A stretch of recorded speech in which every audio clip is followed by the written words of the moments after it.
Welcome, listeners, to another episode of Listen, Learn, and Love, hosted by Richard Osler.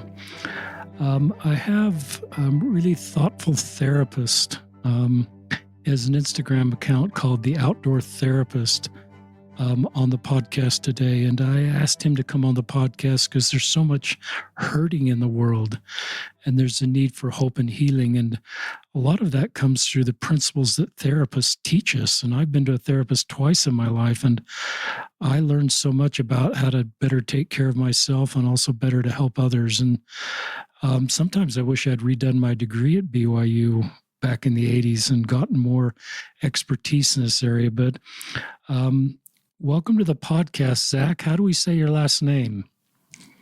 Hazlett. Hazlett, Hazlett. And his first name is Zach, Z-A-K. I want to say Zed because I served a mission in England and we said Zeds there. Zach is 29. He's single. He's a BYU undergraduate. He's a BYU, has a graduate degree in family therapy. He is a therapist and relationship coach. We'll link to his Instagram account that has 78,000 followers. And as I've been following his Instagram account, he does part of his platform is he'll just go outside and record really thoughtful, not long comments. And they don't need to be long to really be impactful. I've read a few of them, maybe 10, and each of them are really thoughtful and insightful. And it's people like Zach that give me hope for the future, because his whole mission is to bring hope and healing and love and understanding. And he is a peacemaker. That is one of his Christ-like attributes. He has a really unique background of growing up on rivers, I think, in Utah, and that's part of his wiring. He's very comfortable in the outdoors. He's makes his home in Moab, Utah. And so I love the way he's taken his upbringing and now his sort of desire to bring more understanding and his education work and his, is a therapist and relationship coach. And I just am really excited for him to be on the podcast. I believe it helps all of us to hear principles that Zach will share with us, as well as his own story of how he got in this space and what his hopes are for the future. He's also, as part of his graduate work at BYU, as you know, there's a BYU counseling department, and all students go there, but some of those students are obviously LGBTQ students, and Zach got connected to that group of Latter-day Saints from a therapist standpoint, and just spending a lot of time with LGBTQ people, and now he probably has some clients as a therapist. This is an LGBTQ themed podcast, so I think Zach will talk a little bit about that. And just looking at my notes here, but anyway, is that okay for an introduction, Zach? Yeah, no, I think that's great. Thank you. So I'd love you just to start with maybe I'm going to have you start just way back at the beginning. Tell us, before we get into just what you do professionally, talk a little bit about that background. Just growing up with, I think, parents that were used to being on the river, and just talk about that experience and meeting people from all over the world and how that may have given you tools going forward. Yeah, no, that's a great place to start at the beginning.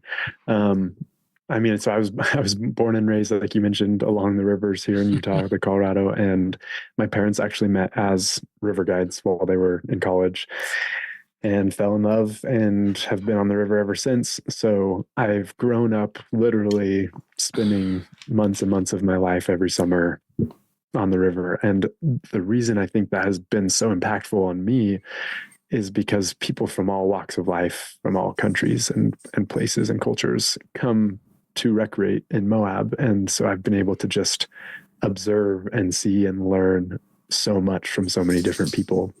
And also, it's kind of this social experiment that, as I look back on it, I saw so many relationships and friendships and family dynamics, and was able to just kind of, I didn't realize at the time that I was observing and gathering all of this data, basically, but it helped me just see how people work in a very human, very real, very live setting that's outside of my own life. I think a lot of times we get caught up in what's going on for us, that we don't really pay attention so much to other people. But in this setting, because I am a guide and was a guide and was taking care of these people and making sure they were okay, I was spending a lot more time focusing on them than an average setting, right? And so it was a really beautiful way to grow up with a lot of really cool interactions and really amazing people that I've met that were some of the most kind and loving and caring people. And just seeing the difference in how people treat others and how their relationships are was fascinating to me. Like there's definitely, before I became a therapist, before I've done research on it, I could just see like the correlation between kindness and healthy relationships and communication and healthy relationships and how they talked to and about one another. So that was pretty impactful for as far as growing up and me becoming who I am today as part of like that process. Talk about your decision. Talk about, I've written down here what your undergraduate degree is, family studies and psychology, but just talk about, as you began your major at BYU and then to go into graduate work, were you pretty clear this is what you wanted to do? Or it might be helpful for just younger people, because you're sort of past your graduate degree, just to talk a little bit about your career choice, because I assume you could be a river guide, and maybe you do that too.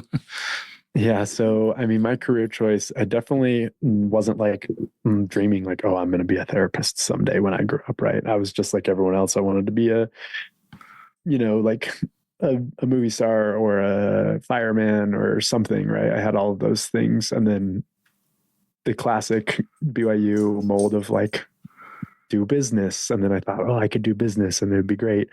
But I was always just like turned off by the things where people would treat others super poorly or like the backstabbing, talk behind your back type of stuff. And in business, not all business is this way, but in general, it just didn't feel as wholesome as I liked it. And it made me a little uncomfortable. So I was like, maybe there's something else. And so originally my plan was to just do the river rafting company forever. But then I realized that, okay, that's during the summer. If I do something in the winter to help build my skill set to add value to these rafting trips, I can make it a better experience for people. And so some of my, Dr. Lauren Barnes, she's at BYU. She's a friend of mine, and she said, hey, why don't you apply for grad school to be a therapist? And then you could like do couples trips and individual retreats and women's and men's and whatever it is. Right. And I was like, that would be cool.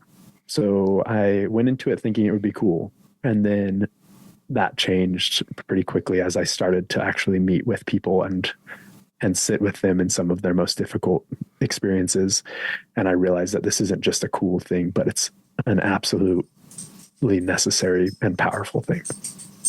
It's really interesting. I think I love just the principle there of following your dreams, and your dreams are a little outside the box. There could have been people along the way that says, Zach, how are you going to support a family in this path, or make a lot more money in this path, or, I don't know if those voices are around you, but I love the way you just trusted yourself and your unique backstory to get to where you are is making the rest of your story possible. So that's cool. Yeah. No, it's funny. I've never been top of the class. I've never been the smartest person in the room. And when I applied to BYU, I thought for sure with my test scores and stuff, no way I'll get in. And so I remember kind of like making this deal with God, like, hey, if I get into BYU, I will do everything possible to help other people have a good experience there and to like just help, because I knew that's something I could do. I knew I wasn't going to be the smartest person and do crazy stuff with academics, but I knew I could help people enjoy where they are a little bit more. That is something that I knew I had a gift for. And so I got in somehow, and I've tried to do my best to make that happen. And obviously I'm not perfect, and I have done things and said things that have hurt people also, but I try to learn from those mistakes and become a better version of me so that I can help uplift others. Talk about the decision to start this Instagram account that's really taken off, and to marry kind of your passion and your childhood upbringing and your love of the outdoors with your work as a therapist. Yeah. So, I mean, for anyone who goes and looks, I mean, a month ago I had 800 followers, and now I'm almost 80,000 in, that short of time. And I don't think it has anything to do with me as a person necessarily, rather with my intention behind it. And the idea was, all of the things that I say and do on there are basically messages that I say to myself and remind to myself constantly, or that I've, had conversations with friends or people with, that I needed to hear. And so I say them in a way that is kind and gentle and caring, and also powerful, so that people can understand the importance of actually feeling it and believing it. And ultimately, I just wanted to be the friend to so many people on Instagram that I wish I had for myself at times in my life when I was going through hard things. Because we all go to Instagram or social media for different reasons, sometimes to waste time, sometimes to dissociate or get away from something we're feeling. And oftentimes, like, the content on there is not super uplifting or empowering. And so I saw a need for things to be a little more empowering and a little more loving and a little more kind and gentle. And that's what I decided to do. And apparently it's pretty powerful and pretty needed, because it has grown a lot. Here's a post, listeners. I'll just read one. When you love someone, you accept and cherish them exactly as you are. You also celebrate their growth with them. And then that loving yourself is no different. You accept you for you, and also celebrate the growth and becoming. So much happiness is found when you accept and love who you are, while also working to become the best version of yourself. Remember, you are doing the work for you and no one else. So I just love the way sometimes we're a lot kinder to other people than we are to ourselves. And you just succinctly put that into, one short Instagram message. And I think you put a video with the same content. Listeners, as I've been reading through Zach's Instagram, you have this gift of writing. So you can take concepts like this and put them into words that resonate with everyone. You could talk more about your Instagram account if you'd like to, or you could talk about general principles, general, if you're talking to people generally about, the things you've learned as a therapist and the general things you'd share with them, you could talk about that. Yeah. I, for the sake of not sounding self-promoting, I'd go look at it if you want to. It's happy to, share those things with you. But like I say, it was mostly made for me to remember those messages and for people to hear, some inspiration and that they're worth it. And I guess my guiding principles of who I am as a person, and it's funny, this year, my word for the year is alignment. And the reason I chose that as my word for the year is I recognize things and places in my life that weren't aligned with what my intentions were or what my goals or desires were. And sometimes my words didn't line up with my actions either. And in recognizing that, I realized, like, that is how people get hurt, is when we aren't aligned with who we really are. And that is also how people struggle to feel like they can be themselves when they're trying to be one thing. And there's this idea that I love, that the more we try and become what other people think we should be, the further we get from who we actually need to be in life. And that's a difficult thing to grasp. But as you align yourself and let go of what other people think you should be, and really just lean into loving yourself and working towards what it is you want to achieve and accomplish, then you become more aligned. And that's guided a lot of my things that I do, because my main principles are, I want to love, and I want to be kind, and I want to help. And in return, I also would like to be loved, right? I'm trying to be the person that I wish that I had for me, or the friend to others that I wish would be a friend to me. And in doing that, I feel like it's guided a lot of my actions and interactions with people. And I've been so grateful to learn from so many different people's experiences that are so unique and different than mine. and get a glimpse into what they go through and how they've gotten through it. And it is really empowering and humbling to see how strong people are. I love that word, alignment. Talk more about why it's hard to do that sometimes. And because sometimes there's expectations, cultural expectations, or family or society or church expectations that, I don't know if this is the right vocabulary, sometimes cause us to, it's harder to be aligned, or this is, I hope I'm phrasing that question in a way I think you can run with it. Yeah, no, I think I can run with that. So I think a big thing that people struggle with is we live in a society and a world, and in Utah, the culture also is, there's a lot of shame and guilt in it of like, if you aren't this way, then you aren't enough. And like, that's the most common theme among people that I talk to, friends, family, people in therapy, whatever it is, like you will never be enough of someone else's version of you. Wow. And that is 100% true. You will never be able to fulfill what other people think that you should be, because it's not actually who you're supposed to be.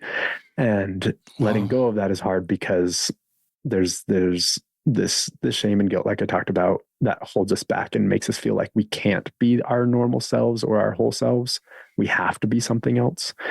And I think in order to, combat that a little bit, learning to, I don't know how to phrase this, but learning to let go of the things that are out of our control and create boundaries and protection for ourselves, and, go in a direction that is more authentic and true to ourselves. But it's also hard to do because it's counterculture, right? It's against what we have grown up feeling and doing. And sometimes it's counter commandments, or God even is how we perceive it, right? And so that's a huge pressure.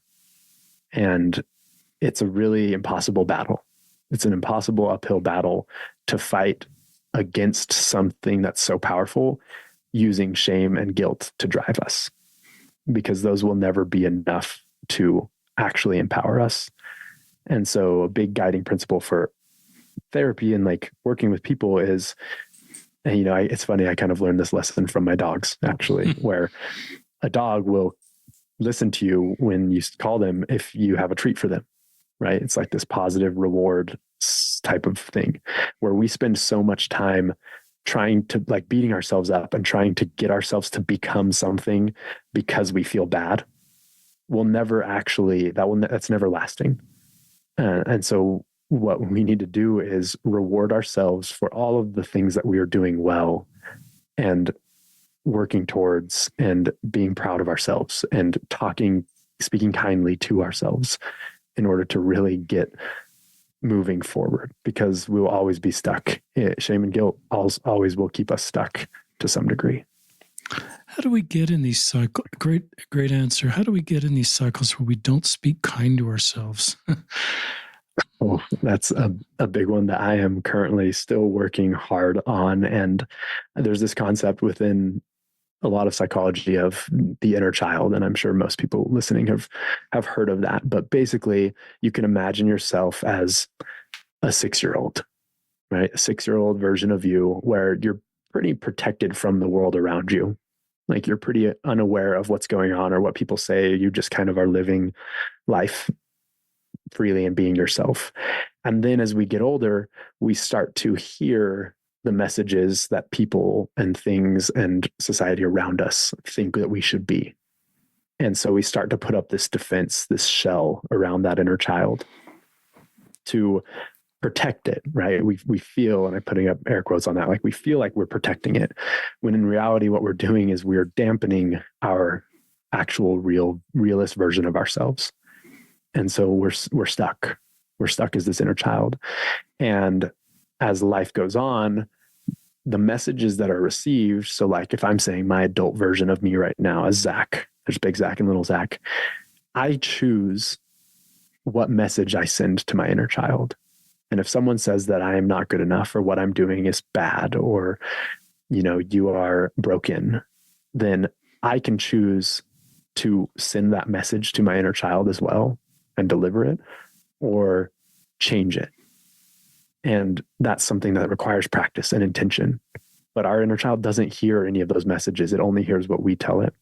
And so flipping that script and being kind to ourselves and saying, hey, you are enough. You're doing just fine. You're doing the best that you can with what you've got right now. Keep going. I believe in you. Like, those are the messages that we have to consistently send there, because our behavior outwardly as Big Zach, as our adult selves, is going to respond and react based off how our inner child feels. So if we send a message that we are confident and capable and doing the best that we can and we've got this, then the inner child will send that back out into our bigger child, or bigger self, to then have confidence and to then believe in ourselves and to then keep moving forward. And obviously that construct is like much, much more complex than that, but that was kind of just the simple explanation of how we get in that pattern. If for years and years and years we say those things, our body is listening to us. Our inner child is listening to every message that we send it. We don't look pretty enough. We're not smart enough. We're not kind enough. Like, we begin to believe that because that is what we tell ourselves. Really thoughtful answer. Talk to parents that are aware of this challenge and want to have Zach, older Zach, kind of match younger Zach. And I'm not saying parents are totally responsible for this challenge sometimes, but this is the kind of conversation I wish I'd had before we raised 6 kids, is sort of, what can we do knowing we won't be perfect and society and other things can influence our kids, but just advice for parents that want to not make mistakes parenting, so their kids just feel better about who they are and own who they are versus expectations about who they should be. Yeah, absolutely. And I'm not a parent myself, and so I'm not claiming to know these things from my experience as a parent, rather from working with lots of families and people that come to me in their time of need and then ask. And so this is kind of this preventative answer of like, just meeting kids where they are. This is actually a lesson that I learned from my mom with, myself and with my other siblings. There were times where, and if she listens to this, she'll laugh at this, but there were times where she tried to tell us where we should be and what we should be doing. And there were times where she met us exactly where we were and sat with us and cried with us. And looking back, those moments were the most powerful moments for me personally, and are the most powerful moments in any relationship, because kids are trying and parents are trying, and neither are perfect. And I think sometimes kids, any younger teenagers or anyone listening to this, but anyone who has parents probably have this conversation anyway, like knowing that this is their first time being a parent also, just like it's your first time being a child, and giving yourself some grace and allowing, those mistakes to be made, but learning from them and trying to just meet people where they are and listening, listen, learn, love, like your podcast. Like, there's a reason you call it that, because listening to what's going on for them, trying to learn why it's impacting them the way it is, and, understand better what they're experiencing, and then just love them, however that looks, right? Sometimes loving looks like letting them learn lessons on their own. Sometimes loving is giving them information and feedback and helping give them direction, right? But getting to a place where you can ask them what they feel like they need, and if they say, I don't want to talk to you, letting that happen. It's this weird thing where it's so against everything that we think, but that gives them space. And it's like this boundary. It's like this respect. If you do that, then they realize, oh, they actually listened to me. And then maybe they come back, right? And everything is unique and different. And like I say, not claiming to know this from my personal experience as a parent, rather what I have observed working with families as a therapist. Meeting them where they're at is so important. Talk about, I think I mentioned in the introduction that part of your graduate work at BYU, which I'm glad they do, is you have experience being a therapist. And BYU is a really good counseling center. And so you worked there for, I don't know, a year. I don't know. You can tell us how long you worked there.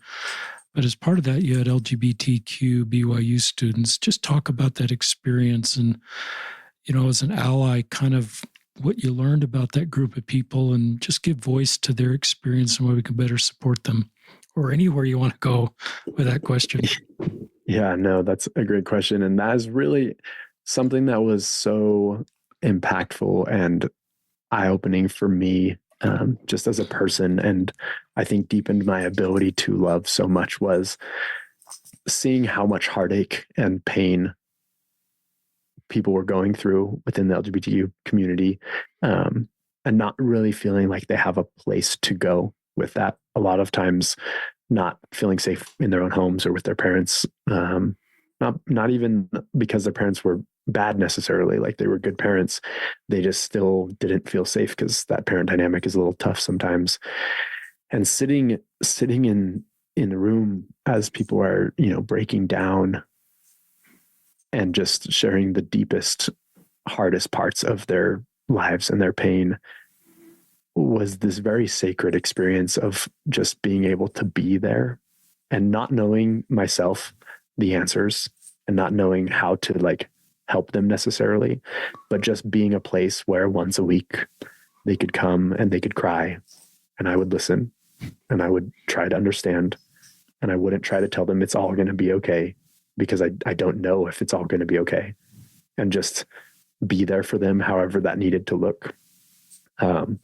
Was really powerful. It was really, really powerful. It's great. Keep talking. I remember one certain experience. It was so after that I was reflecting on it, and I had this just moment of wow, this is complicated. And I just went through everything that I could, trying to figure out, talking to other therapists and other people to try and get insight of how could I navigate this type of situation, or what, trans people within the church or LGBTQ in any form, anyone part of the queer community, how do I navigate this, and how do I help as a professional? And just being stumped, right? Just not really knowing can be kind of hopeless. And it was really hard for me to come to terms with that. But then I realized, I had this realization of the gospel / God and Jesus Christ and their love is so all encompassing and so powerful that I don't need to know all the answers. I don't need to even try and fix situations. I can just try and love as fully and as powerfully as I possibly can. And that could be the difference in that person's life. Wow. Why can that be the difference in someone's life? I think that can be, and I get emotional talking about this, I think that can be the difference in someone's life because we never know what people are going through. We never know the depths of what kind of suffering or what kind of struggles a person is facing. And you saying, hi, how are you? Is there anything I can do for you? Just wanted to let you know I'm here for you as a friend, right? Not even as a therapist, just as a person. That can be the difference in someone's life, whether it continues on or not. And you never know when you are going to be the angel that saves them in that moment. I love that, listeners. And being a therapist is different than being a parent. Being a therapist is different than being a local leader if you're a local leader and have queer people coming to you. But some of the principles apply. And as Zach talks, I guess I invite you to reflect on what we can all do. I think you kind of became known as a safe person within BYU counseling. You had enough experience with LGBTQ students that you just became known as a safe person. And that is, you may not like me saying that about you, but and so part of it, I think, is what can we do as parents and as local leaders and as friends just to be known as a safe person. So we can have these kind of discussions. You can have the kind of experiences that Zach's having. And we don't have any of your students on the podcast, obviously, but I would guess that love they felt helped sustain them when they needed to be sustained. Any thoughts on that? That's sort of a statement / question, I think. Yeah, I mean, I think it goes back to the same thing of like, people don't know how much, they don't care how much you know until they know how much you care. And when someone truly feels how much you care and love them, they will come to you for help. And I think that's the biggest lesson that I've learned through all of this is I want to create a space in life in general where people feel like they can come to me for help if they need it. And I don't have to be the one like saying, hey, if you do this, your life will be better. Or if you do this, you won't feel as bad. Right? Because nobody wants to hear that if they don't feel like you actually care. And so from a parent standpoint, leader standpoint, friend, anything, like whatever, whoever you are, wherever you are, trying to do that more, trying to listen rather than tell or speak, trying to understand where they're at rather than explain to them where they're at. I think that's a big one that I learned as well, where we think sometimes because we've gone through things and experienced a lot of things that we know better, right? We've been around longer. And I think there's a hard one with parents too, where parents do know a lot and they have been through a lot, but that doesn't mean that they've been through the same thing that their child is going through. And so listening and trying to understand what they're going through, then you can see what things you actually connect on and they can feel safe. And then if the opportunity presents itself for you to share, or if they ask you, this is a big one of like, if they want you to talk to them about stuff, then that's when it's so powerful, right? When they come to you for help and you give it to them, that is the most powerful thing that we can do, I think. It's really powerful. I think of church leader quotes where they've talked about love is the healing balm, and there's a lot of good content in our church about the importance of love. It's a divisive time in the world. So talk about, you're an outdoors guy. You don't look like the kind of guy that would say love very easily in our culture. I'm trying to frame this up that it's okay to be a macho guy and say love. That's a Christ-like attribute, and that's part of manhood. I don't know if you want to run with that, because sometimes culturally men are defined in a certain way that doesn't allow the conversations you're having. Yeah, no, I love that. It's funny for those listening. Like, I mean, if you don't see me on my Instagram page, like beard, long hair, kind of, scruffy. You belong in the rivers of southern Utah. Exactly. I did a post the other day that was something that I wrote, and I guess I could probably just say it of like, I won't apologize for being gentle, and I will never apologize for being kind. I won't apologize for loving softly, because in a world that values strength and toughness, the strongest thing a man can do is create a space that's safe and protected, but filled with love and kindness too. And that is what I live by, because true strength, and I mean masculinity, obviously people will argue with this or whatever, but being powerful and not needing to use it, having a strong voice and never needing to raise it, right? Being physically strong and never having to be, or being able to control and never having the need to control. Like, those are all things that I think are so powerful. And as we embrace that gentle side of us, I mean, Jesus wept, right? That's a scripture where I always will bring that out of like, oh, real men don't cry. I'm like, no, Jesus wept for days and days sometimes, and felt the pains of everyone. And that is how we can love better as men, with our masculinity, like helping people feel safe, not just physically, but emotionally. That was one of the better segments ever done on this podcast. I don't feel impressed. Do you have things you'd like to talk about? I haven't. That's sometimes a question. Instead of asking a question, I'll just say to a guest, just talk about what you want to talk about. I okay. I think there's one thing that I just thought of actually as I was saying that, where this was actually maybe a defining moment in my life. And it was when I was younger, my freshman year of high school. So going way back, high school's tough. High school is very hard. And my freshman year, I had some really good experiences with people being very kind and loving to me. And I had some really hard experiences of people being very mean. And those hard experiences were crushing, right? And those good experiences gave me hope. And I feel like that's symbolic of how life is. We have some very difficult interactions with people and some really hopeful and positive interactions. And as time went on, I'm learning and growing into who I want to be and making mistakes and learning and growing.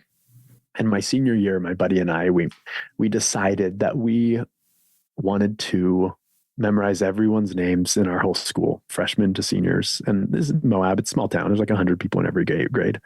But we were, in student government stuff. And we're like, hey, how cool would it be to be able to like be the friendly seniors, right? These two guys that like are really kind to everyone. And like thinking back on my experience, like that changed my life. Like they kept me going.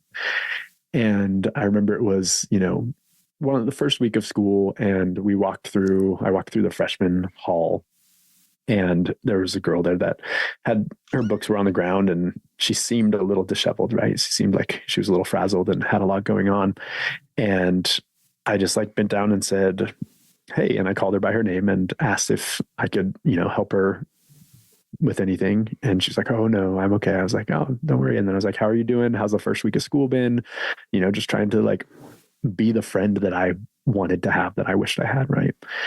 And I walked with her to class, and we talked a little bit about life, and she talked about her dog and, blah, blah, blah. And she made it seem like things were going well in her life. And I said, hey, it was really good to meet you. If you ever need anything, let me know.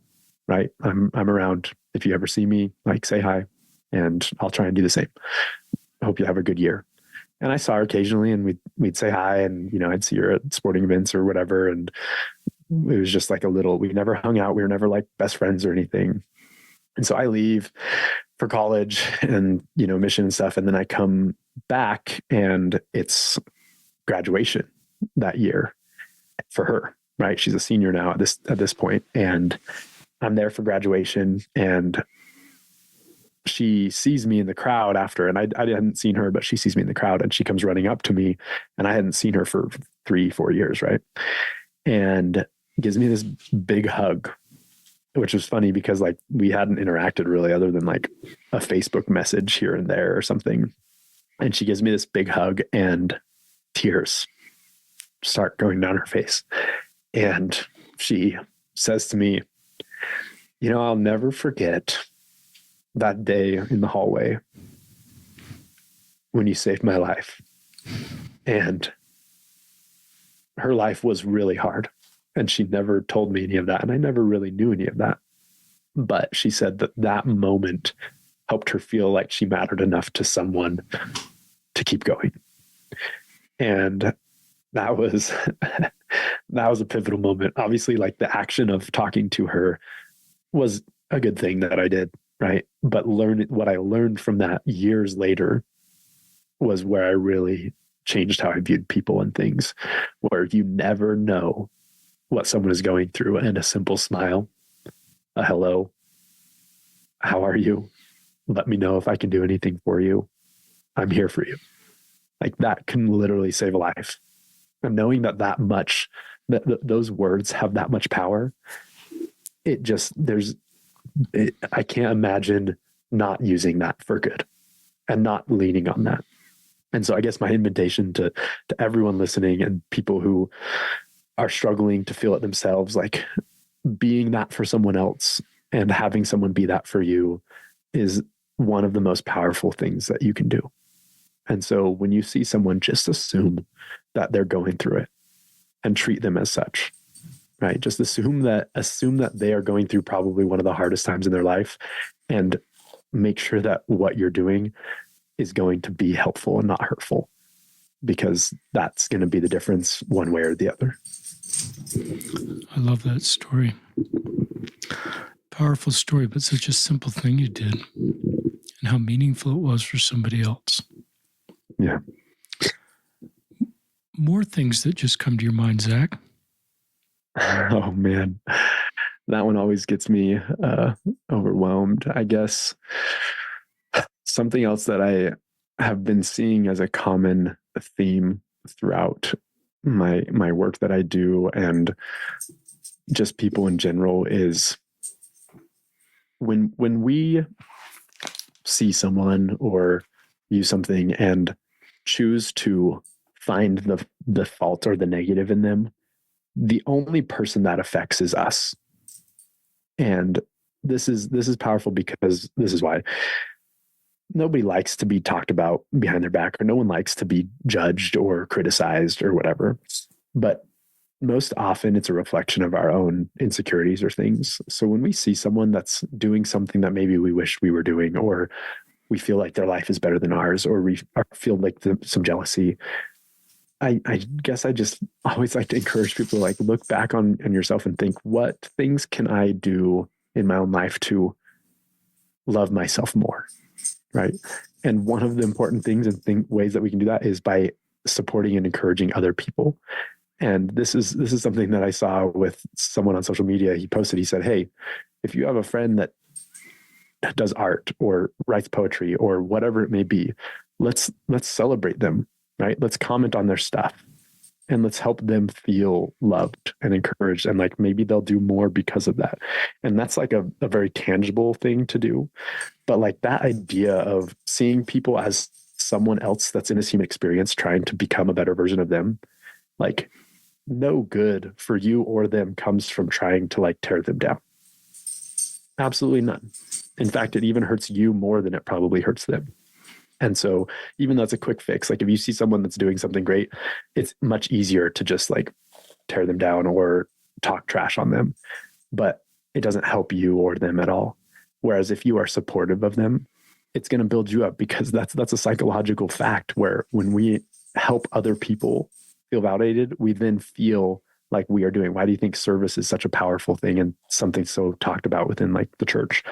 Because serving and loving other people helps us to feel like we have purpose, right? Because in a world where you can be anything, be kind, right? That's one of my favorite quotes. I don't remember who said that, but in a world where you can be anything, be kind. And that will carry you through some of the hardest moments of your life. We kind of touched on this with that earlier story, but we may have listeners that are thinking of suicide, have a plan, that have suicidal ideation, and they may feel like they don't belong anywhere. They may feel falsely that everybody would be better off without them. So they're in a really dark place. And I realize this is a general podcast talking to people, but what would generally, I know it'd be different in a one-on-one situation. You don't want to be like, have the perfect answer for everybody, but what generally would you say to somebody who has suicidal ideation and feels that way? I mean, it's so hard, because it's a podcast, and it's just like social media, where I can't be physically with them, but just, yeah, you matter and you are worth it, and keep going. Like you need to be here. Like being here is so important and powerful, and you have so much to offer, and believe in yourself. And it's hard too, because there's so much shame around all of that, and depression and suicidality and ideation, that is so hard, because people's lives are so hard and no one actually knows what they're going through. And so I even would say, like, the shame that's carried with it is, I wish that people could see how much they matter and how much they are worth. And I wish I could just hug everyone and cry with them and help them feel that. Talk about you're 29. I'm 63. There's a lot of pain in the world, and sometimes I get discouraged with the amount of pain in the world and the increased divisiveness. And how do you feel about the future? I don't want to make you, that's sort of a negative introduction. I Yeah. still have hope for the future. When I meet people, the Gen Zs, the millennials generally give me hope for the world. And they seem to be more wired for kindness, compassion, and inclusion. And, Yeah. so I talk think about your feelings about the future. that's a good question. There's obviously like toxic positivity is this phrase in quotes that's like, oh, everything's going to be fine. It'll all be okay. It's like, I believe in realistic optimism. And that concept is it's okay for things to be hard. In fact, it is absolutely normal for moments of our life to be really, really painful and really, really difficult, and still know that there is beauty on the other side. That as we push through those difficult moments, we are actually growing. And without that resistance, it's just like if we are climbing up a hill on a hike or something, without that resistance, we don't get stronger. And as we keep moving forward, things don't get easier in our lives. We just get stronger and more capable of overcoming them. And that is something that is important to hold on to, and a powerful concept to think about for the future, at least, where I look back a few years ago where I was and where I am now. Man, there's things that I have said about me or whatever. People say things that a couple years ago would completely wreck me. Whereas now I just know like that's something on them, or that's something they're struggling with. It's reflected. And I'm able to kind of do that because I've gotten stronger. Right. And I think something that also is hard, but important to realize is we can't just go along life blocking everything and everyone, that everything that people say out. We owe it to ourselves to be aware enough to recognize our struggles and recognize our weaknesses and mistakes and things that we've done wrong, and use them as information, because a mistake only becomes an error if we refuse to correct it. Right. It only becomes a black mark on our record if we don't learn from it. And so if we take all of these things that we've done to hurt people, and like I will be the first to say that I have done and said things that have hurt people seriously. And I hate that I've done that. But if I just hold on to the pain and guilt of feeling like I'm a terrible person and I don't learn anything from it, then I will stay in that same spot. But if I look at it and be like, hey, what can I do to reconcile with them? And then what can I do to forgive myself, to move forward? As I've helped like myself lean into that, I look back at the growth I've been able to make, and it is the most powerful thing. Seeing who I was and who I am and who I hope to become in a few years down the road, like growth is so beautiful and so painful, and everything that we want to change and do in our life is going to be hard. It's going to be painful and it's going to suck at times, but it's going to be so worth it, because the version of ourselves that is going to look back on that moment is going to be so proud of who we've become. Use mistakes as information. That was so positive. That last segment was also honest and very self-aware, but it was so positive. I look at Christ's ministry. I don't see any shame in his ministry. I see hope. I see perspective. I see mortality from our doctrine as a chance to learn. But this idea is using mistakes or transgression or sin as information, to me, is sort of how God would put his arm around us when we're really down on ourselves, and talk like you just talked to our listeners, just with hope and perspective and honesty. And I think he's more interested in what we do next than if we make a mistake, is my personal opinion, listeners, is, as I'm maturing as a parent, I'm sort of I wish it's sort of this, what is a kid messes up in some way, what did you learn from this? And how can I help you? And versus what were you thinking? And, some of the shaming comments I'm sure I made as a parent, it would be, and I just think that's so thoughtful. And anything we do, there's no shame in that statement. Use mistakes as information, versus some of the shaming comments. And so oftentimes, to your post I read, we can be harder on ourselves when it comes to shame and self-loathing. And thinking we're never good enough versus, what you said in that post and what you said in that last segment. More thoughts, Zach, on this subject or anything else? You're the kind of guest I don't want to ask because I just think you can unaided have some really good stuff for our listeners.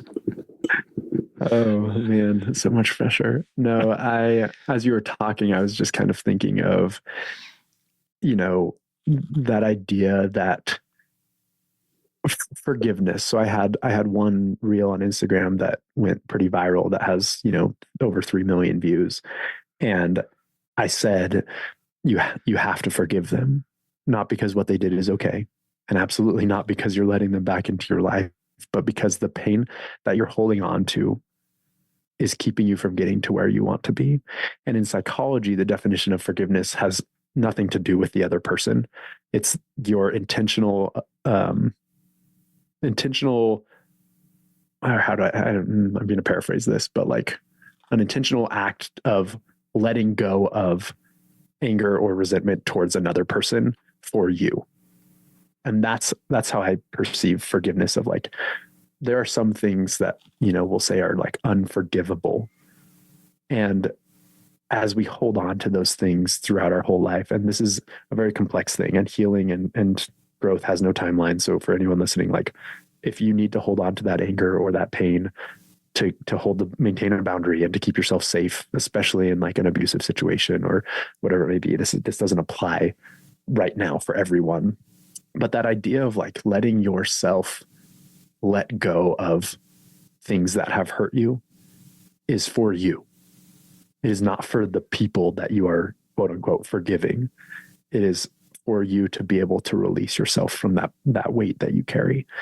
And I think that's a powerful thing, especially in a culture of guilt and shame and hard things, where intentional or not, if we continue to hold on to those things, it will continue to be something that is hard on us. And once again, I say this knowing that is a very complex thing, and hold on to the pain as much as you need to. But if that's something you're working on doing, if you're working on letting go, really leaning into that idea that it's for you. It is for you to be able to heal and grow and move forward, is a powerful thing. I love that. Talk, if you'd like to, just some general principles about how to do that. Yeah. And I realize that's so person specific. And I love the way you gave space that you may not be willing, it may not be the right time to do that. So don't feel guilty for that. And obviously if there's a boundary there, you need a boundary, but I do like the overall principle of learning to forgive. So not for them, but for you. Yeah. I think a couple of things is like, first and foremost, like acknowledging what you're feeling. Like if it's anger, if it's frustration, if it's, you're just genuinely pissed off at someone for what, like, how could they do this to me? Acknowledging that, like, that is okay for you to feel. Like that feeling that you have, every emotion we feel is information. And all those emotions that we feel are going to help us navigate how to move forward if we let them. And I think that's something that we struggle with sometimes is we'll block out emotions, we'll dissociate. We won't want to feel sad because it sucks to feel sad and cry a lot. Or we won't want to feel angry because I'm not an angry person. So why should I feel angry? But letting yourself feel those things and acknowledging those emotions and where they're coming from helps validate what you're going through and gives you that information to move forward. So I would say that's like a really important one. Like it is absolutely okay to feel whatever emotion it is you're feeling. And with that, learn from it, like see what you can, where it's coming from, why you're feeling that way. And I think one way to do that also, so like maybe a number 2 on this would be acknowledging that emotions and then expressing them to someone that you trust, to a therapist, to a loved one, like someone that you can, of like being able to express them helps us to release them. And so doing it intentionally, I think everything with intention is important here, where if we're doing it to badmouth someone or to like trash them, it's not going to help heal us or them. But if we're doing it to help release what we're feeling and feel it more deeply, then that is healing, right? We have to feel it to heal it. The classic tagline there. And really, this is a hard one, especially I would be careful. Like this doesn't necessarily apply to abusive situations where like trying to put yourself in their shoes, like there's no time when abuse is okay. And I will never say otherwise. Like, and it absolutely has nothing to do with you. Like you don't deserve that. You didn't deserve that. It is not your fault. Right. That's not okay. But in other times where, you know, a parent, right, to a child or said something that hurt where they probably didn't intend, like they weren't thinking, haha, I'm going to hurt my child with what I say here. Right. Most of the time, that's probably not the case. So trying to as much as you can put yourself in those shoes can be a helpful thing. Right. I say it's not a one size fits all fix for this, but it can be a helpful way to work through that. And then like deciding to forgive. Forgiveness is a choice, and it is like a timeline type of thing of you can choose to do it or not. You can call it letting go. You can call it, you know, moving forward, whatever you need to for you. Sometimes forgiveness has a kind of an annotation to it that like you have to give them something. You give them forgiveness. And so if that doesn't work for you, then call it whatever you need to, right? Like let it go to move forward for you, not because what they did is okay and not because you need to let them back in your life, re-emphasizing that, but do it for you. And then focusing on like the future, right? Where there are so many good things to come because you as a person deserve it, because you're a good human. You've put in the work. You're trying to become a better version of yourself. And people that are doing that deserve happiness and deserve to be loved.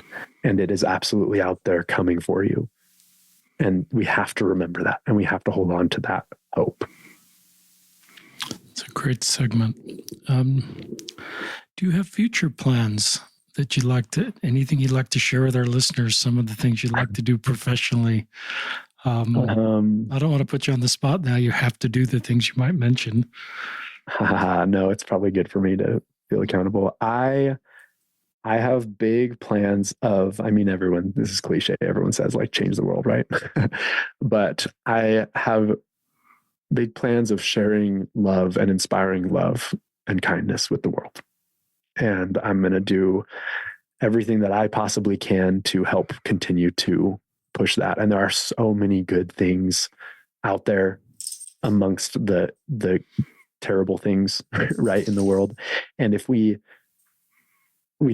can't completely block out the bad things that are happening, right? We need to understand that like these things are happening so we can support, you know, people through all the hard times. But creating a space for you where, I mean, I think of it as like a buffet, right? If there's a buffet and we love pizza and there's like anchovies there, we're not going to eat the anchovies just because they're there, right? We're going to eat the pizza and the pineapple and the whatever else we love that helps us feel good, that adds value to our life. And with social media, and I'm making a list here on my fingers, by the way, everyone listening, but like with social media, with TV, with what we read, what we do, like who we interact with, all of those things, we can choose what we consume, what we take into our life. And if it doesn't add value to your life, if it doesn't make you want to be a better person and treat other people better, then let's take a second and take a step back and reevaluate and unfollow the things that don't make us feel better, the things that we feel jealous of or make us feel like we're less than. And let's think about the relationships we have. Like, is it something that I'm holding on to just because it's comfortable and safe?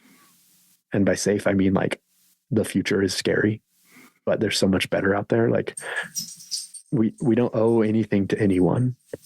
And so if we hold on to something thinking that we owe them a friendship or owe them a follow on Instagram, then we're going to be stuck consuming things that aren't good for us.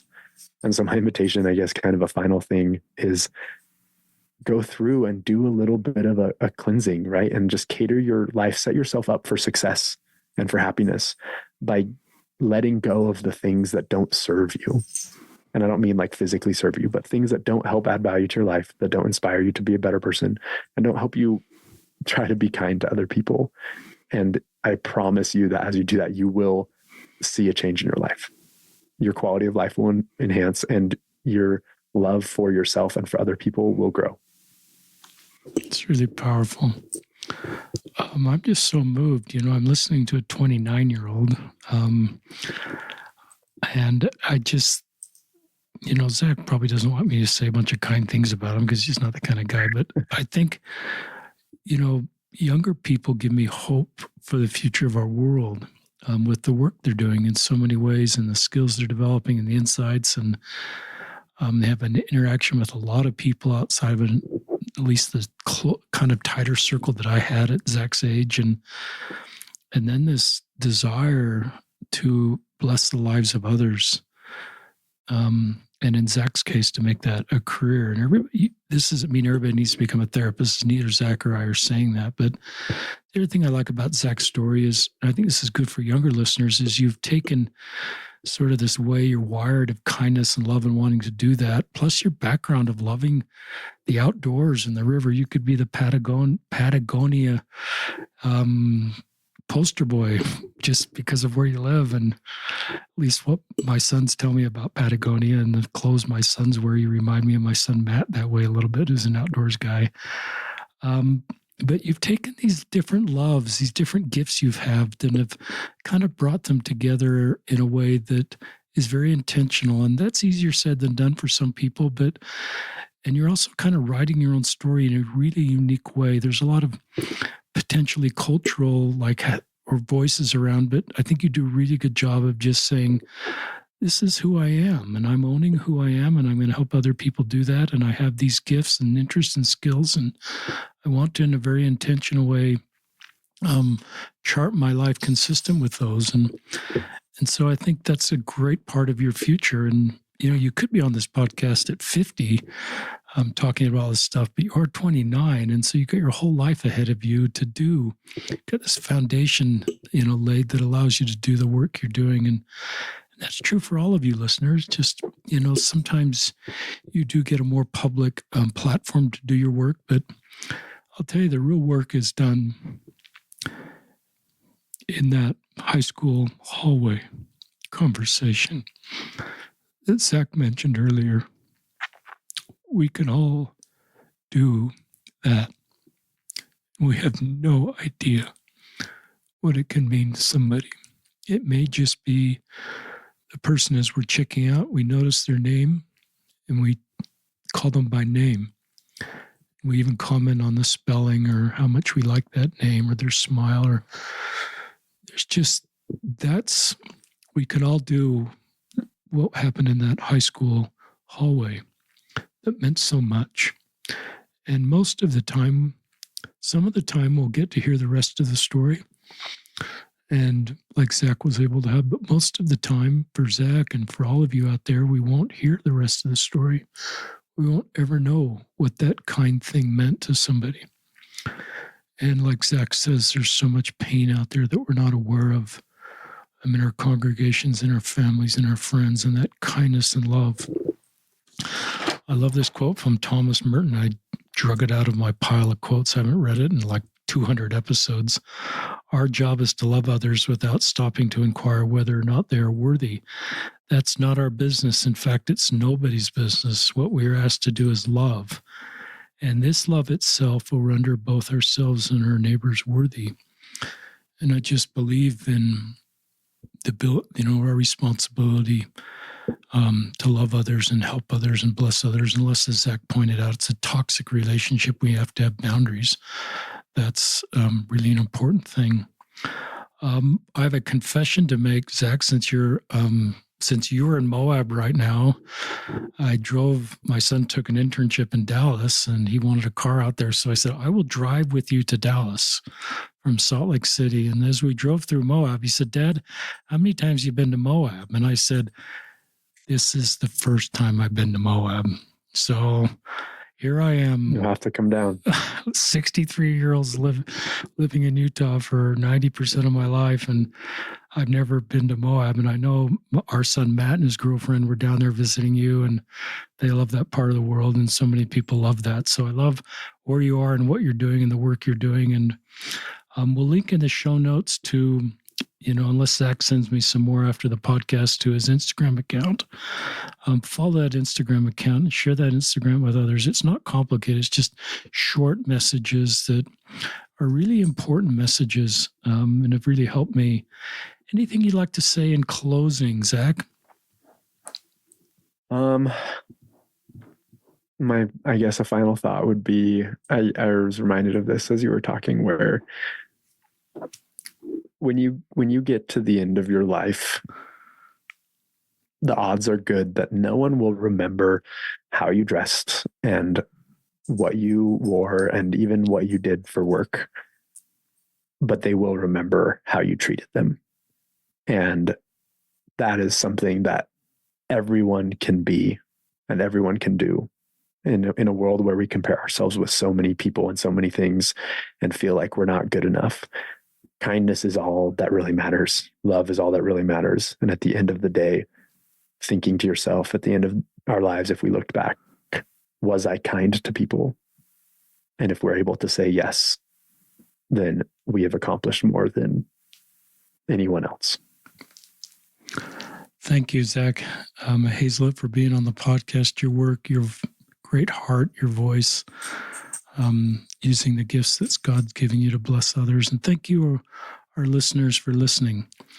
And just invite you to act on the impressions you felt, mostly to be kinder to yourself. This is not like a checklist of things you got to do to bless other people's lives. Maybe this is more of a podcast of just what you've got to do to be kinder to yourself, because I think your older selves, just like Zach talked about, would be a lot kinder to our younger selves. So extend that kindness to yourself now. So this is Zach and Richard signing off from another episode of Listen, Learn, and Love.